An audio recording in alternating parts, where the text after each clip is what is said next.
Ini isu yang cukup dekat dengan kita mengenai harga barang. Bagaimana untuk mengekang kenaikan harga barang ini, kita bawakan ke studio pagi ini. Wah, orang yang cukup tepat sekali ini. Apa-apa mengenai harga barang mungkin kita boleh rujuk kepada Ketua Unit Kawal Selia dan Pematuhan Seksyen Harga dan Anti Pencatutan. Kita bersama dengan Puan Faiza Osman. Apa khabar, Puan?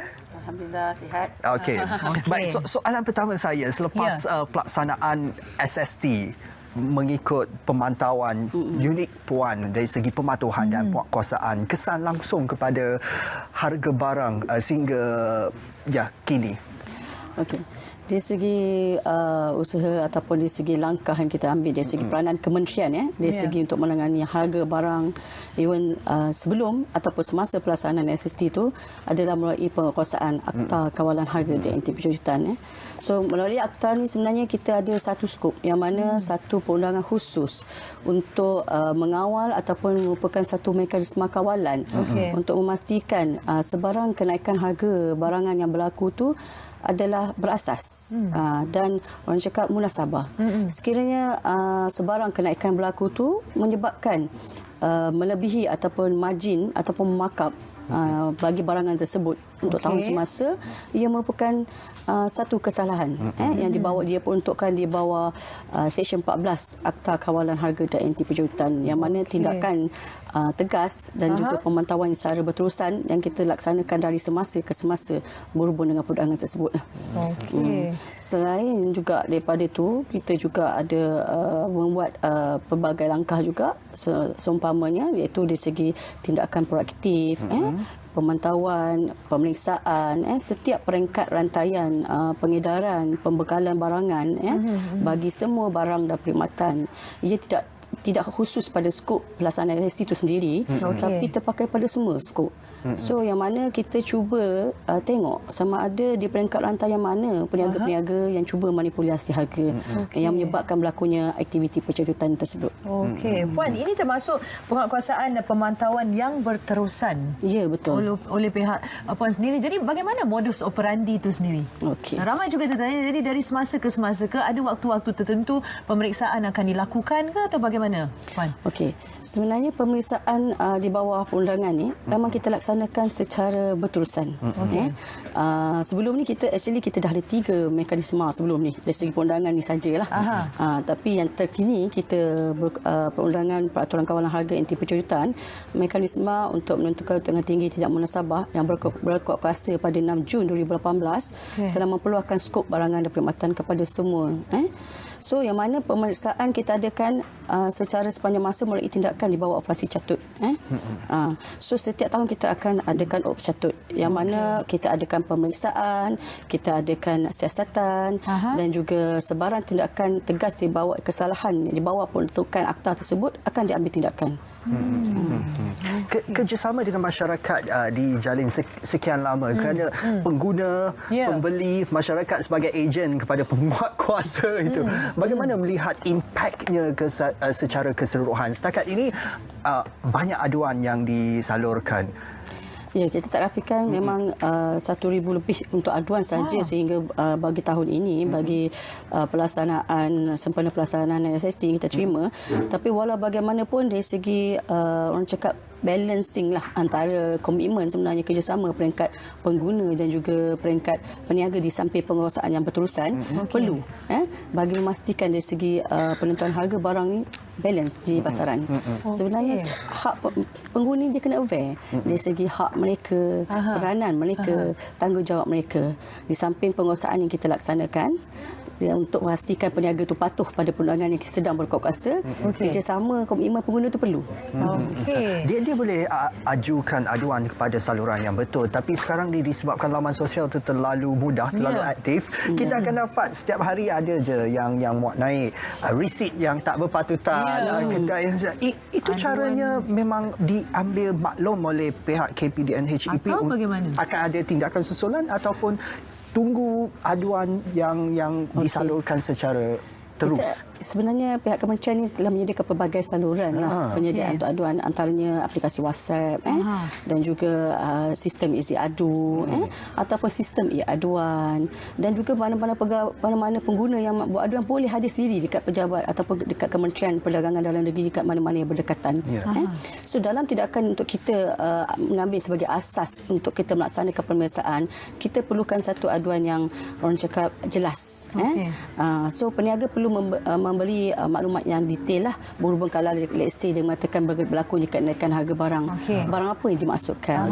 Apa maklumat dia, tempat di mana, apa premis yang diadu, bila berlakunya kenaikan tersebut. Sebenarnya benda-benda itu adalah merupakan basis, asas dalam tindakan untuk kita laksanakan siasatan aduan ataupun pemeriksaan selanjutnya lah di peringkat premis tersebut. Okey, Puan, setelah sekian lama melakukan ops catut ini, jadi apa-apa reaksi ataupun maklum balas yang Puan dapat lihat? Peniaga dan secara keseluruhan semua yang terlibat. Bagaimana? Secara keseluruhannya kita dapati yang peniaga ni dicuba untuk comply dengan perundangan yang kita kuatkuasakan. So mereka akan cuba untuk sebarang kenaikan yang berlaku, mereka akan cuba engage. Maknanya kita pun di peringkat kementerian pun sendiri memang sentiasa melaksanakan sesi libat urus, sesi engagement dengan peringkat peniaga ataupun agensi ataupun pengguna itu sendiri. So yang mana peniaga-peniaga yang tidak jelas tentang dengan perundangan kita kuatkuasakan akan datang. Nak buat naik harga pun diorang datang jumpa kita. Dia rujuk juga. Dia nak pastikan kepatuhan mereka terhadap perundangan yang kita kuatkuasakan.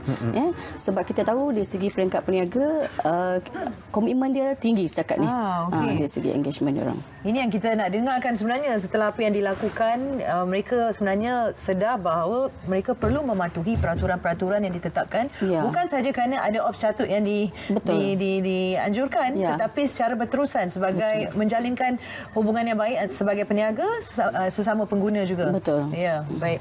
Perancangan jangka panjang mungkin kita boleh tahu, kerana isu ini isu yang berterusan dan hari-hari setiap hari kita berdepan dengannya, setiap hari kita berbelanja. Itu ya, hari ini harga naik ke, esok ke. Secara jangka panjang kalau boleh kita nak minimumkan isu-isu yang boleh timbul. Okey.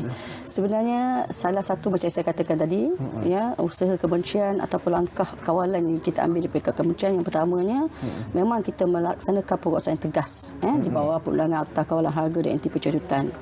So dalam di bawah perundangan ni kita mempunyai satu mekanisme kawalan, iaitu mekanisme untuk menentukan keundangan tinggi tindak munasabah 2018. Yang mana dalam konteks tu kita melihat peniaga yang melakukan kenaikan harga yang menyebabkan berlakunya aktiviti pencabutan, diambil tindakan secara tegas di bawah perundangan tersebut.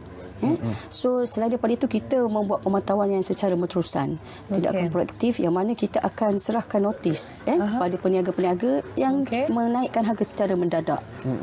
So bila kita lakukan pemeriksaan itu berterusan dan notis itu dikeluarkan, so peniaga akan aware untuk sebarang kenaikan yang dibuat tu mesti mematuhi perundangan yang sedang berkuasa.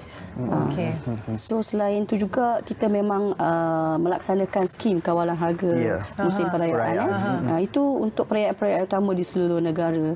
So bagi tindakan yang 3 main, selain daripada kita 3 perkara tadi yang saya sebutkan tadi, kita juga memang menguatkuasakan dari segi perintah penadaan kawalan penadaan harga yang mana oleh peruncit, yang mana sekiranya peniaga ni tidak mempamerkan tanda harga pun merupakan satu kesalahan.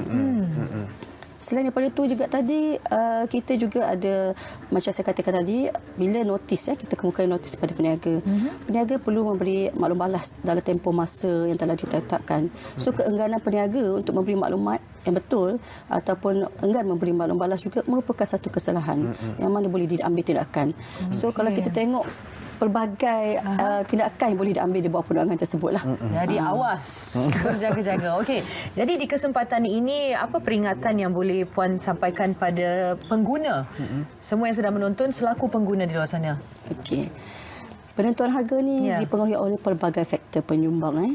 So sebenarnya dalam ekonomi pasaran sekarang ni, dari segi penentuan harga tu dia dipengaruhi oleh permintaan dan penawaran sebenarnya peniaga dia bersaing antara satu sama lain so sekiranya persaingan mereka secara sihat automatik dari segi lebihan penawaran itu akan wujud dan penurunan harga akan berlaku sebenarnya dalam situasi pasaran walau bagaimanapun komitmen ataupun kerjasama atau peranan pengguna perlu ada untuk memastikan dari segi mereka sedar akan hak mereka, tanggungjawab mereka sebab benda-benda ini akan menyumbang kepada keadaan pasaran yang secara tak langsung ia akan memberi faktor kepada penetapan satu harga di pasaran.